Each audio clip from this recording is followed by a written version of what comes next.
Hello everybody, I'm Ramsis. And I'm theVespor, and we're here for our Retroception review. Which is pretty much looking back at all 20 baseball retrospectives that we did for Season 2. That's right, we finally got through all 20 games we selected, and now I think it's the perfect time to do the retrospective of the retrospective, to take a look back at what all these baseball games meant to us as we started from the beginning in the Atari generation all the way down to the PS2. That's right. We're going to condense everything that we talked about in all those 20 gameplays into something that you can listen to in one setting. Yeah, pretty much. So we hope you enjoyed our baseball retrospective. And again, if you haven't watched it yet, please do so. We have it in playlists. We have it all over on our channel. And see the beginnings of baseball to where it went in the retro period that we cover here on Vesper's Retro Reviews. Don't forget to please like, comment, subscribe, and of course, ring that bell. Alright, so where we're going to begin our Retroception review is back in 1978 with the first baseball game of Home Run. That's right, it's on the Atari 2600.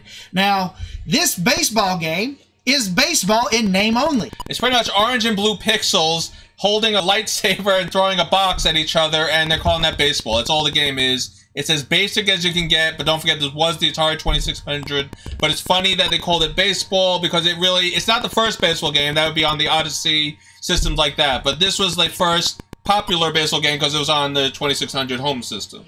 Well, since I played the game, I'll talk a little bit about it before we move on to the next one. Yeah, it's a very basic, simple game. I mean, what do you expect? It's on the Atari 2600. But I actually own this game. This is one of the first games I remember playing. And it's funny they call it baseball, but they weren't really bragging it's baseball. It was kind of the Intellivision commercial, and we show this at the end of one of our videos, where Intellivision was all bragging, look at our baseball, and they showed their baseball versus Home Run. And Home Run obviously is not even close to comparing to it. The whole game of Home Run is pretty much you're using a weird object, weird colored things are hitting a box, and if you hit it straight down the middle, it's a home run. If you hit it anywhere else, it's either a single or an out, and that was really the whole game. Those are the three options you got. There was no like stealing bases, there was no doubles, there was no crazy stuff happening. It was pretty much home run, out, single, and that was the whole entire game. And the only options the game gave you was pretty much switching your fielders. You got 3 fielders or 1 fielder, or you can get the 3 fielders spread out, but when you do that, it's very high scoring because the ball is always slipping through. So yeah, that was Home Run in a nutshell. It's still fun, and it still belongs on this retrospective, I think, because it does show where baseball started. This really was what was considered baseball for a long time, but you have to start somewhere. You have to remember this was the beginning, this is where it started. So I'm very happy that we started with Home Run. I know that Vespor doesn't agree that this is a great baseball game, but I think it is a starting point baseball game that really needs to be shown. And yeah, I think that's all that needs to be said about it. It was fun to play, and now let's get to something a little better. That's right.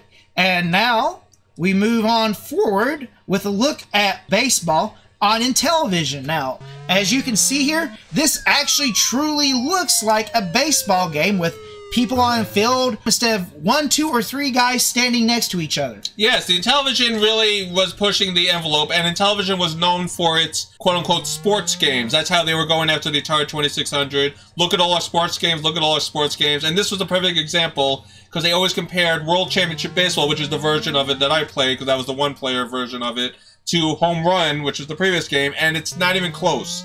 It destroys it. It's exactly what it should be. It's a baseball game. You're locked into a box, though. That's the problem with this game. It's definitely very basic, and you're using the Intellivision controller, which is very awkward and clunky around with the keypad on it, the little numbers. That's right. If you want to switch to a player, you gotta hit the right number. Yeah, so that was very confusing. But it was a great start, and it showed that we went from the simplistic Atari 2600 to the more, quote-unquote, advanced Intellivision, but it was definitely a step in the right direction for baseball. And now we move on to real sports baseball on the Atari 5200. So now we're moving upwards and onwards and having the combination of Home Run and Major League Baseball, and the fact we see our players, we have a colorful field, it actually looks like a diamond, and you know what? It's starting to look more like a baseball game that we're more affiliated with, at least in the 80s. The game had a lot of limitations. I mean, all the players were exactly the same. There was no differentiation at all, which that didn't change. That was the same on all the basic games. The field, again, you're locked in, so it had that Intellivision feel to it, where you're locked in a box the whole time, you can't move. But it had voices. That was the cool thing about out this game, it had actual voices saying, "You're out." I remember that very distinctly. And it also had that awkward controller. It was like holding a remote control in your hand. Remember that weird knob with the numbers on it? It was very similar to the Intellivision, but a much better version. But it was analog and it locked in place. It was awkward. But the game is definitely a step in the right direction. We could have picked the 2600 version or the 7800 version, but I picked the one in the middle because I think that shows the best progression as we're going in order here through the years. We went from the Atari to Intellivision, and then the next system up would be the Atari 5200. Now, you can't really move on from the 5200, which was interesting itself,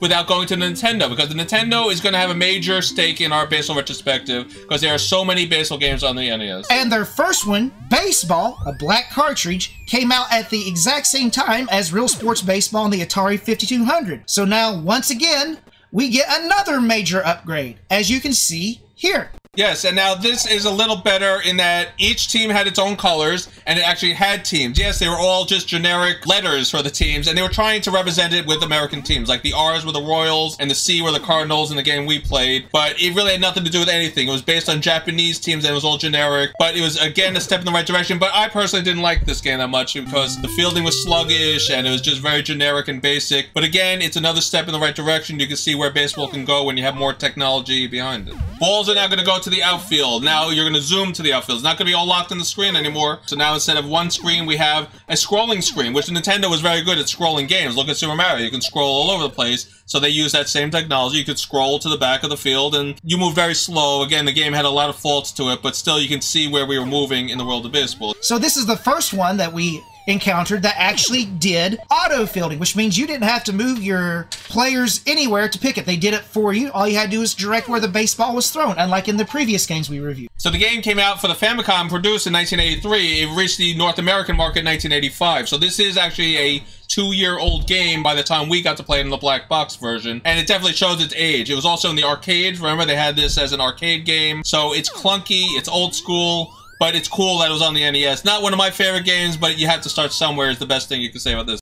We're already starting to make bigger leaps and strides. We're not having to wait 5 years to get significant improvements. That's right, and this is only the first. We could have done a whole thing just on NES baseball games. It would have more than filled up our list here. I don't know if there's 20, but enough to definitely keep you guys entertained. And now we're actually going to go to its rival system, which was the Sega Master System, with its great baseball. This game is lights ahead of baseball. This game was great. It's a favorite. My friend owned a Sega Master System. I think I mentioned that in a review, but I didn't actually own this game. It's a huge jump indeed, at least when you look at it from the batting perspective. You actually have what looks to be real players instead of a pixelated mess. I picked this game because I wanted to show something different. Like, everyone knows Nintendo, everyone knows Super Nintendo, Genesis, even computer. But what about the Sega Master System? No, it wasn't popular in the US, but it had a strong following in its own right. And what did the Sega Master System have to offer? Something very much better. If we got games like this on the Nintendo, we would have been very happy. The game's not only great in that the graphics are improved, but the sounds are great, the play controls are easy, and it lets you change pitchers, pinch hitters. It had a lot of options in this game. It was very impressive. This is what is starting to feel like a real baseball game when you play something like that. And this is also where we start seeing they do that horrible isometric view, which makes it hard to tell where the ball is going to go when you're batting. Eventually, they would learn to do it from the catcher's perspective, but for now, all the games start to do it from this pitching perspective, which was very annoying. And they had real cities and stuff like that, but there no real names or anything. So we're still not there yet. But the next game is going to be one of my favorites of all time. Now we're going to leap ahead. This is going to be a computer a lot of people didn't know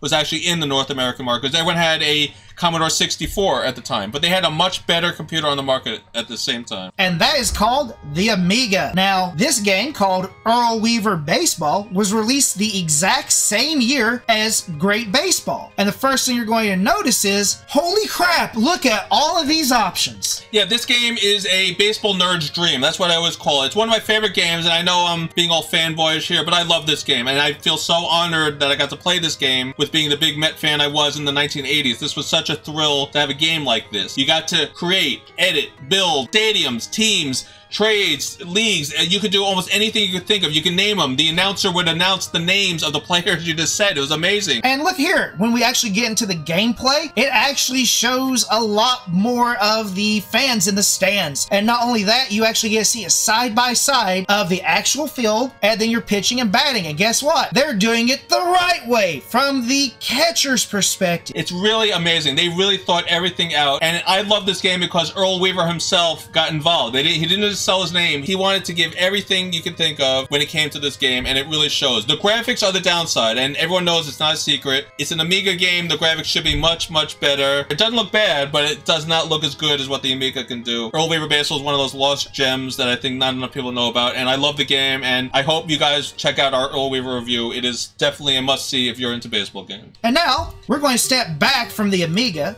and head right back to the NES. And we're going to look at a game called RBI Baseball. For NES, this is one of the better games. I actually enjoyed this game. This is made by Tengen, which, as everyone knows or should know, was Atari's shadow umbrella company, so they can make games on the NES. Remember how I was telling you guys that a lot of the games on these 8-bit systems didn't have real anything? This one did. It had all the players' licenses. So we used the 1987 All-Stars we had, which was really cool. We had all the great players at that time, and the thing is they're limited to 6 characters, so they had to like abbreviate all their names, which is kind of funny. But the idea is that, yes, these circles and blobs are supposed to be the players that they're claiming these guys are. The batting averages, the home runs they had for the season, and the ERAs of your pitchers. So this was a giant step forward. We even had miles per hour on the pitches. Nintendo's moving in the right direction here with all this information. Yeah, I think they're realizing that, you know, you gotta do a lot more. Nintendo is capable of more. It took a little time for them to figure out how to get more onto these 8-bit cartridges, and they do. We have from the catcher perspective, we have full batting averages and stats, like Vespor said, and we have fun gameplay. But then you get to the fielding, and they turn into these little blobs again, and it's like little toy figures running around on a green background. Yes, it loses its effect a little bit when you get to the fielding portion of this game. But at least it didn't back out as far as the Great Baseball and the Sega Master System. They just went out too far. Now they're getting the idea of zooming in on the actual area where the ball is going to land. The music's great. It's a great arcadey game. It's not so super realistic. I like that they're saying it's a player's license, but I'll beg anyone to identify any of the players when you look at them without the stats and names next to the character. But a lot of fun. If you want a good, fun, arcadey NES game, you can't go wrong with RBI Baseball. But the next game you can go wrong with in baseball, and that's one of my least favorite games, and it's going to bring back bad memories, but here we go, Vespor. Our next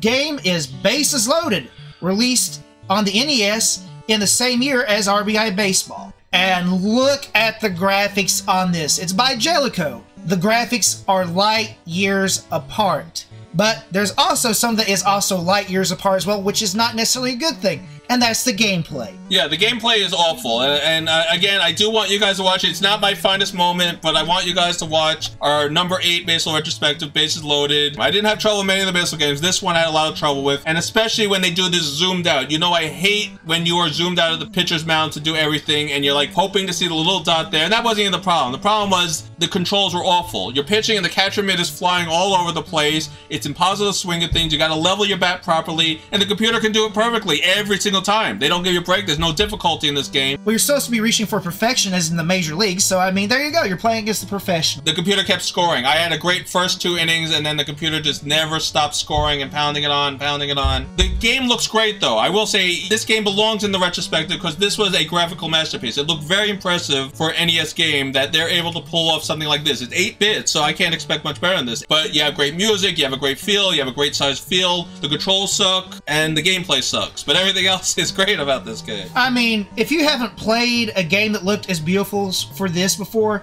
it catches your eye until you just suddenly realize that you have to choose a level to swing at, and that the strike zone is from the top of your bat to the bottom of your cleats. Right. Not a fun game. It looks great, but I was not a fan of any of the 4 Bases Loaded on the NES games. Good or bad, this was a classic game, very well known, and it shows what the NES is capable of graphic-wise. But the next game is going to show what they're really capable of, and that's where things get a little better on the NES as we get to the later part of its generation.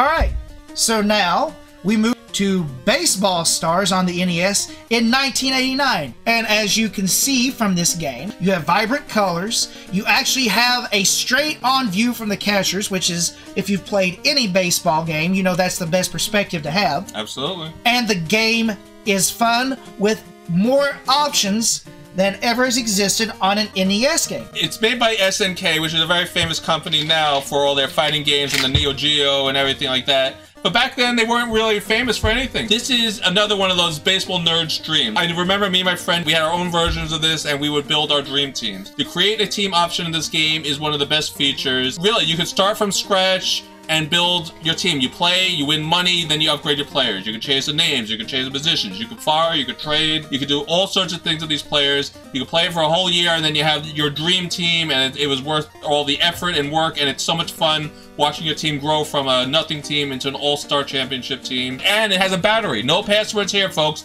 It actually uses a battery to save all the information. Yeah, but this game also sort of epitomizes the arcade-style games that I, myself, grow to love because it's a fun baseball game. And I think Baseball Stars is one of those classic NES baseball games that every baseball fan should have experienced and enjoyed. If you haven't, please do so. It is one of the best NES baseball games out there, and just NES games, period. And sometimes it's like Earl Weaver. It doesn't have to look the best, but it can still be a lot of fun, and I think that's what Baseball Stars does. But now we're going to get into the 16-bit system, one of the first 16-bit systems on the market, and they're going to have a lot of baseball games on this system, so it was hard to pick just one or two, so we picked a few, but we're going to start with the first one that we think should make the list. In 1991, Hardball Baseball was released, and oh my gosh, it is a beautiful and fun game, except for the fact that they do an isometric perspective on the pitching and batting. Also, you'll notice something else that was really only touched upon in an earlier system is you have your names of your players,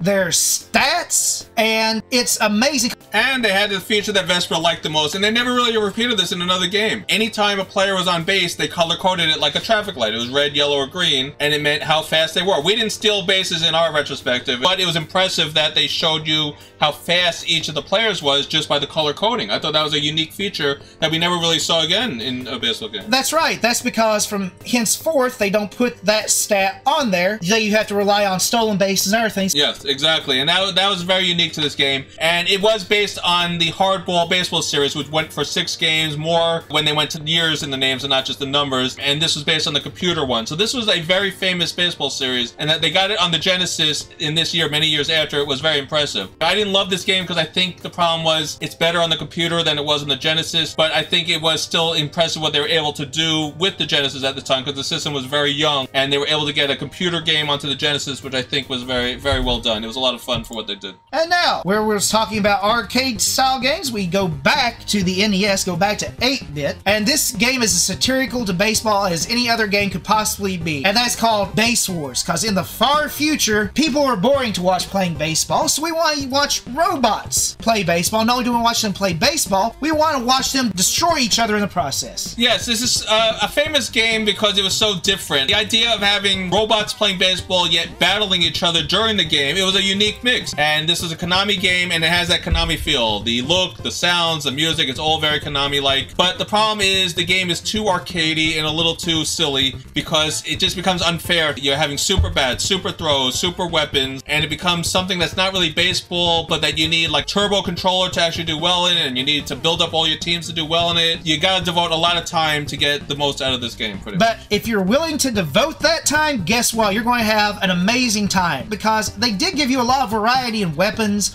armors, and everything else for your team, so you can construct your own strategies. However, just like Ramsey said, this is not something that you're going to get to have fun with just 1 or 2 hours of gameplay. You're going to play multiple games so you can get everybody the best of what they need, because the computer is absolutely ferocious in this game and will not give you any breaks. No, definitely not. So you gotta be ready for the challenge. Now, all the previous 10 games that we did in our retrospective were all just basic human players in an 80s or 70s setting, just playing baseball, humans. This one is now something totally different. So we wanted to go different paths with the baseball retrospective and show that, no, it's not just Major League Baseball. It's not just Japanese-based baseball. We have cyborg baseball. You got to pick from 4 different robots in this, which is really cool. You had the cyborg, the flybot, the mix cycle, and the tank bot. So you had so many different choices, and it was crazy. And they didn't even show stats. They showed hit points. They didn't show averages or anything. The only stat you got on the screen for the player was their name, their weapon, and the hit points. So that's what this game was all about, destroying the other robots and beating them either by destroying the whole team or by scoring more runs and beating them that way. This was the one I feel that most people loved and can connect with. That's why we put Base Wars on this retrospective. This next game,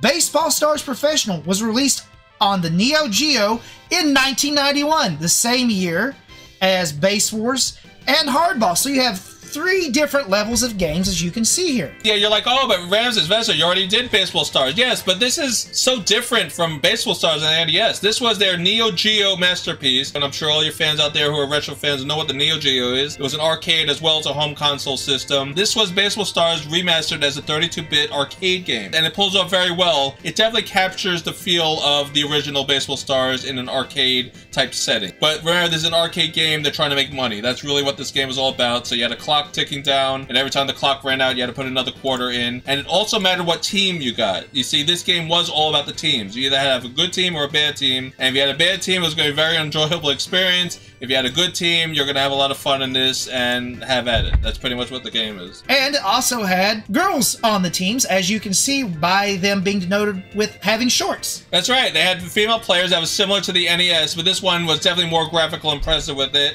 They had different clothing, they had different throwing, like the girls threw underhand when they were pitching, and when they gave up the home run, they would cry on the mound, things like that. So they had like little subtle differences, but it's really still Baseball Stars. And I don't know, I felt it belonged in the retrospective. You had to see where arcade style was going at this time, because arcade was so big in the 90s. People forget how important arcade systems were, and baseball was no different. They had baseball games in the arcade also, so we definitely had to showcase it. We're going to move on with our retrospective by going back to the Genesis and looking at Sports Talk Baseball, which was released in 1992 and is probably one of the most important games that was put out in progressing how a baseball game should be. This is a Sega Genesis cartridge, I want everyone to remember, and they have full commentary. No, they don't have every single thing that the disc games have, but they're doing full commentary while you're playing this game, and the game looks pretty impressive for what it is. So they had enough space to have all the players, all the cities of baseball teams in here, all the stats of the players,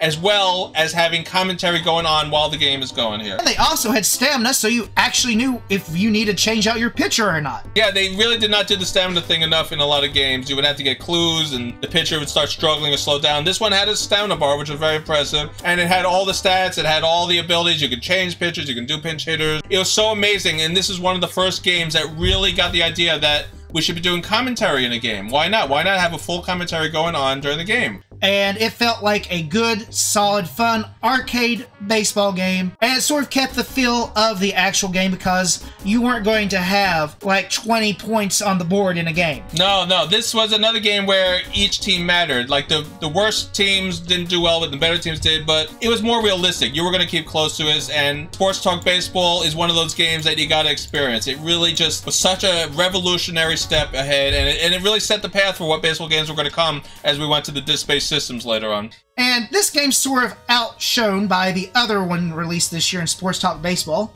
This one was released on the NES in the same year, in 1992, and this was called Legends of the Diamond. And what you're going to see here with this game is what I'd like to think of as a graphical downgrade of Baseball Stars, because these colors are not vibrant at all. And it uses the same types of characters as that, but what this game is legendarily known for is its legends. And we're talking the true legends of baseball. It didn't do anything too revolutionary, but it did a lot of things right in the fact that the gameplay was fun, and you truly felt like you were, you know, the Great Bambino or Mickey Mantle. Yeah, this was a great game that Vespor remembered more than I did, and that's why we had Vespor play this game. He only did a few of them, but the ones he did were very memorable and enjoyable. This one was interesting in that they tried to do like a Legends game where you're playing with all the greats and not just present players like all the other games were doing, but it didn't feel like it. It just felt like you were using generic, similar looking players, and the game was just not fluid enough. Like, you know, it was hard to get hits, the fielding was a little strange, but the idea of using all these legends was a lot of fun. I just think it needed a little tweaking to make it a little better. And don't forget, this game added some other unique little things, like it would have a dog run on the field suddenly, and the pitcher and batter, when the bases are loaded, they would start talking to each other in a challenge mode type of thing. So like I said, they really tried to make this like a movie, like a Babe Ruth or a Lou Gehrig type movie, but I don't know, it felt like a worse version of Baseball Stars to me. Well, not the greatest one on the NES, but if you truly love baseball, I highly recommend this one because this will make you feel awesome playing some of your heroes growing up with. And now we're going to get to what some people think is one of the best SNES baseball games ever made. Holy crap, and those are Ken Griffey's lips. Yes, it is Major League Baseball presents Ken Griffey Jr. on the Super Nintendo, made in 1994. And this is one of the best baseball games, I think, on our retrospective. It got one of the highest score. We gave this 4.5 out of 5, which is really amazing, and it earned it. The reason it didn't get 5 is there are some issues, and it's not perfect. Just some issues? Yes, it's not a perfect game. There are definitely issues, but it's a lot of fun, and it's one of those games that everybody at least played this. They know this game. This was one of the first baseball experiences for many people on the Super Nintendo right here. Oh, absolutely. And you know what? It was actually a pretty good game. It had a rockin' soundtrack, and it was truly the first game that we played in our retrospective where you actually felt the size of the stadium. They had all the stadiums in the game. Some of them are just generic stadiums, so a lot of the stadiums weren't accurate, but they had every stadium in there one way or another, even if some were just generic. So that was really interesting that on the Super Nintendo they were able to do that. They have the announcer saying the out and the strike, and the player getting upset when he strikes out. This was more of a cartoony arcade-style baseball, I guess we can call it, where the baseball players are a little more exaggerated and they're not super realistic. And they didn't have real names, but they had real stats. So this is there was one person that was real. Yeah, that's right. As we mentioned, Ken Griffey Jr. is real, and they turn him into Mr. Steroid, where he's 10, 10, 10, and everything. Yeah, he was unstoppable and the best player in the game, which he should be. It's his game. He better be the best in his own game. Now, this game actually does have a history to it. Please watch Baseball Retrospective number 50. That was one of our favorite videos. It was so much fun playing that game again. You can do pinch hitters and pitching changes, and you can hit them, and you can do gigantic home runs where it shows it flying out of the stadium, and you can do trick pitches. It was a lot of fun. Not perfect, but definitely one of the best baseball games ever made for a home console system. And now we move on to another game that was released in the same year. Yeah, now this is the other base load I talked about. Remember earlier I said we played another one. This is the next one. Investor thought this is going to be similar. No, the Super Nintendo Super Bases Loaded are very different than the NES counterparts, and it shows. This game was actually a lot of fun. The controls are fluid and easy to use. It wasn't difficult. You just push the button and swing away. There you go. It had great fielding. It had great options. You can create your own teams in this. That's why I like Super Bases Loaded 2 also. You can do custom things like we showed you with Vespor on a team. This is one of those games where it started to show you that you don't have to have a real roster on a team to have a fun game, but, you know, you have to get used to the 3D spinning. That's what this game was known for, that 3D perspective where it would spin, it would zoom in, and it did a lot of crazy things, but that's because the Super Nintendo was bragging about those effects on their system that they were able to do. Yeah, but I felt that was like the major, at least to me, downplay. They did some other things good. They made the graphics a lot better than in Ken Griffey, but I still feel the gameplay in Ken Griffey Jr. was much better than the gameplay in this, and that's why I didn't rate it nearly as high as Ramses did. Yeah, I like it definitely better than Vespor. That happens a lot. We don't always agree on the same games. But after the horrible Bases Loaded on the NES, this was such a refreshing. But remember, this game was really made in mind to be a Japanese-Korean-based baseball game, and they just changed it to Super Bases Loaded 2 for the American market. So it really wasn't intended to be, but it's a lot of fun. It was great. Results will vary. A lot of good stuff went into this game, and I definitely feel belongs on retrospective. Please be sure to watch number 16, Super Bases Loaded 2, and see where the game started from the NES all the way up to this one. And there was 3 altogether on the Super Nintendo of Bases Loaded game, and they're all very different. So that's the fun thing about the series. We're moving out of the 16-bit series now, and the next one is going to be on a system that a lot of people probably didn't even have. That's right. We're moving on to World Series Baseball 2 on the Sega Saturn in 1996. They have a wonderful combination of 3D and 2D. It looks pretty doggone good from what we've had in the past. It plays with your eyes. It makes you feel like you're actually playing baseball. Yeah, this was a step in the right direction. It's a 32-bit disc-based system, the Sega Saturn, and they had World Series Baseball on all their Sega systems, but this is the one that I felt we had to really check out because this was the best version of them. It's definitely a very fast pace. I think we got this game done in about a half hour. It was so quick, it just kept zooming by, instant. They had commentators, but the commentators kept repeating things, so the commentary wasn't very good in this. All the players and teams were in this. It was a lot of fun, actually. This was a lot better than I thought it would be. And that's also another sign of things to come. Right about here is when you're starting to see that they're getting both the teams and the players at the same time, so you can actually have a true baseball experience on a console. Now we're going to see most of the games are going to have both, and that's not even a thing from this period on. It was both or none, and they just sort of worked together, and that was it. Now this was great in that it just was fast-paced, had the real players, you could do all the options, and had the commentary, but there was a lot of graphical faulty. Like Vespor didn't like the crowd at all. They just looked like sort of blobs there. Not even blobs. Look, they're just absolutely flat against these backgrounds. And the fielding was a little iffy too at times. It's one of those games that you don't realize existed, but it's one of those games that I think we should show you because you should see what else was out there at the time. There was a lot better system. They had a system like Sega Saturn that most people didn't even go near, and look at what they were able to do. That's why we had to show this on our retrospective. Now we're going to move on from the Saturn to a 64-bit system in the N64.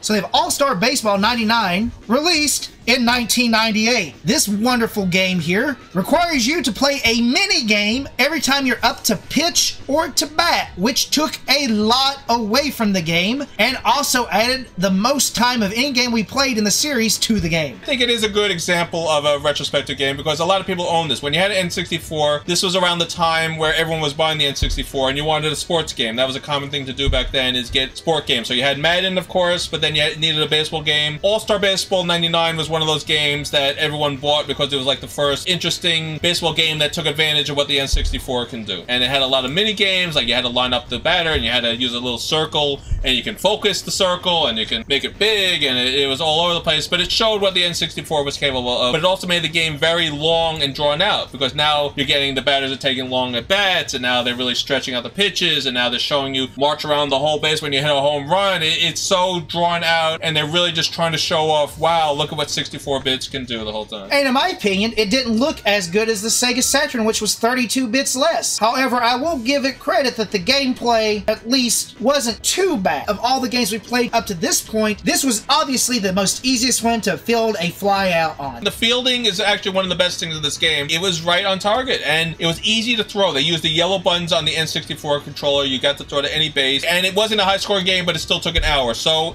the thing is, now we're going to get into games where you got to devote time if you're going to play a game based on a very realistic baseball experience. And that's where we start to get into our retrospective, where the last few games are going to be these long, drawn-out, realistic baseball reenactments. That's what we're getting to now. And I think we've moved away a little bit from that because people don't want those long experiences, but that's what it was back then. And so now we take a huge jump in time from 1998 to 2005 with Mario Superstar Baseball on the GameCube. Yeah, as I mentioned, we want to show you different things. So now we're going to get into a very silly, cartoony, but impressive game. Believe it or not, this was actually one of our better baseball games because it played so well. It was a lot of fun. It looked well. The controls were well. The options were great. It's a silly game, but it's probably one of the better baseball games we played out of the 20. So easy to control, so easy to use. You can charge up your bats. You can use all these Mario characters in a fun way. They all had unique personalities. Like Donkey Kong would have a boxing glove. Bowser had the one-handed club. This game is based pretty much in the Mario Sunshine world. It's very heavily Mario Sunshine focused, and you can see the influence with the characters and the levels and the world and the design. It's all Mario Sunshine. So that doesn't ruin the game at all because you have a lot of weird characters that don't really feel like they're Mario characters, but since they were in the game, found on the system, they're in this game. I like the options. Like the players can do like these super pitches or these super hits. Like remember the game I won? Yoshi hit that egg rainbow ball there and they couldn't get it, and then we won the game. Yeah, because it just bounced everywhere randomly. It's sort of Mario Party in a way because there's mini games in it that actually affects the games by allowing you to buy power-ups. Be sure to check out Review or Baseball Retrospective. We go through all the mini games. Then you had that Mario Party game, the Toy Field, if you remember that one.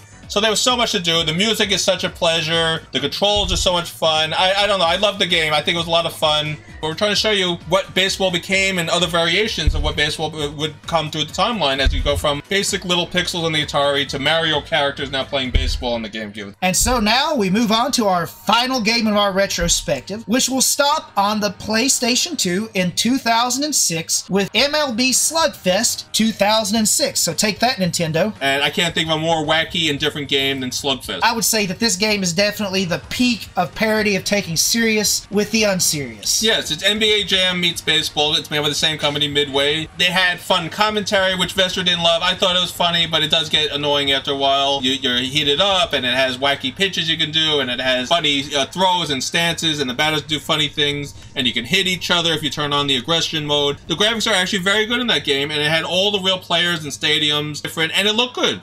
Very graphically impressive. It really showed off what the PlayStation 2 was capable of doing. So if you liked NBA Jam, this is the game that is the baseball equivalent, and because of it, it was actually really fun, although it wasn't so much fun to field because you just get random errors at times. But you could turn those off. I mean, that was the thing that was nice about this. If you don't want aggression, turn it off. If you don't want errors, turn it off. If you don't want strikes and balls, turn it off. You only get strikes. And since it was on this PlayStation 2, look at these beautiful graphics here, folks. Here, this is sort of the peak of what you're going to get on the PlayStation 2. So there you go. It took game 20 at the end of our baseball retrospective where they finally started to get it right, and now you can clearly see everything. And that doesn't mean it's the most fun. It's not the most fun game, but it's still a great and impressive game, and it definitely is a fun way to end our retrospective. So, in closing here, our final thoughts are this. There are a great deal of baseball games in the almost 30 years that we looked at of baseball games.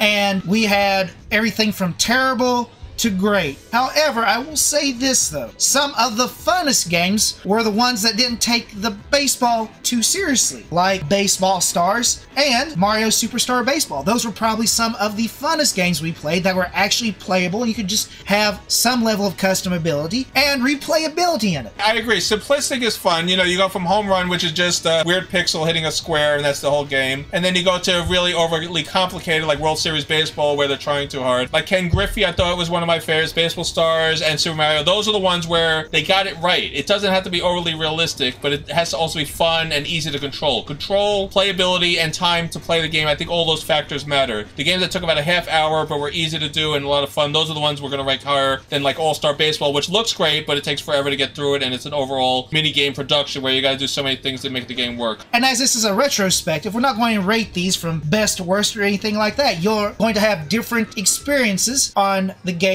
you played. So you're going to see everyone's baseball retrospectives are going to be different. They're going to have games that they owned or they remember and they have memories of, but there's 100 different baseball games, if not more. There's probably 200 baseball games out there if you count every single baseball game ever made. So we could do this forever. We just pick 20 randomly and you'll enjoy it. Watch all of them. You'll see how we ranked them. Wait till the end of the video. We give ratings to every one after we play them so you can see what we thought of each one. And of course, let us know what you thought. You don't have to agree with us. Let us know your best games. Let us know what you wish we had done. Let us know what you feel we left out. Let us know what meant a lot to you. That's what this is about. Retro is fun for everyone in a different way, and that's why retro is so great to look back at. We're going to close it up here, and we'll say... Play ball! Thanks for joining us for our baseball retrospective. Don't forget to like, comment, subscribe, and... ring that bell! See you all next time, Vesper's Retro Reviews. Thanks for joining us on our baseball retrospective. We had a lot of fun. We hope you did too. See you all next time. And... take me out with the crowd. Buy me some peanuts and Cracker Jacks. I don't care if I never get back, so let's root for the home team. If they don't win, it's a shame. For it's 1, 2, 3 strikes, you're out at the old ball game. Do, do, do, do.